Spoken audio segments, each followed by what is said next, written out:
ரோம பேரரசும் மங்கோலிய பேரரசும் மனித வரலாற்றில் பெரும் தாக்கத்தை ஏற்படுத்திய இரண்டு வல்லரசுகள். ஆனால் அவர்கள் சக்தியை வெவ்வேறு காலங்களில் வெவ்வேறு முறையில் செலுத்தினார்கள். ரோம பேரரசு சுமார் 500 ஆண்டுகள் நீடித்தது. அவர்கள் சட்டம், நிர்வாகம், பொறியியல், கலாச்சாரம் போன்றவற்றிலே முன்னேறி இருந்தார்கள். அவர்களுடைய வெற்றிக்கான காரணம் கைப்பற்றிய பகுதிகளை நன்கு நிர்வாகம் செய்து மக்கள் வாழ்க்கையை நாகரிகமாக மாற்றுவதில் இருந்தது. அவர்கள் ஐரோப்பாவினுடைய பெரும்பகுதி, வட ஆப்பிரிக்கா மற்றும் மேற்கு ஆசியாவின் பகுதிகளை ஆட்சி செய்தார்கள். மாறாக மங்கோலிய பேரரசோ செங்கிஸ்கான் மற்றும் அவரது வாரிசுகளால் 13ஆம் நூற்றாண்டில் உருவானது. இது உலக வரலாற்றில் அதிகபட்ச நிலப்பரப்பை கொண்ட ஒரே தொடர்ச்சியான பேரரசாக விளங்கியது. அவர்களின் வெற்றிக்கான காரணம் வேகமான குதிரைப்படை, அருவருப்பான போர் முறைகள் மற்றும் மன வலிமையை குன்ற செய்வது ஆகியவற்றை அடிப்படையாக கொண்டது.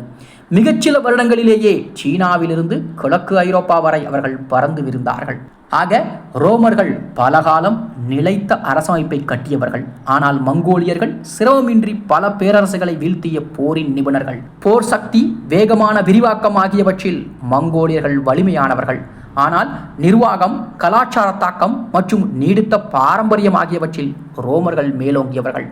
இருவருமே உலக வரலாற்றில் வெவ்வேறு விதங்களில் வலிமையை நிரூபித்த மாபெரும் பேரரசுகள் என்பதும் குறிப்பிடத்தக்கது.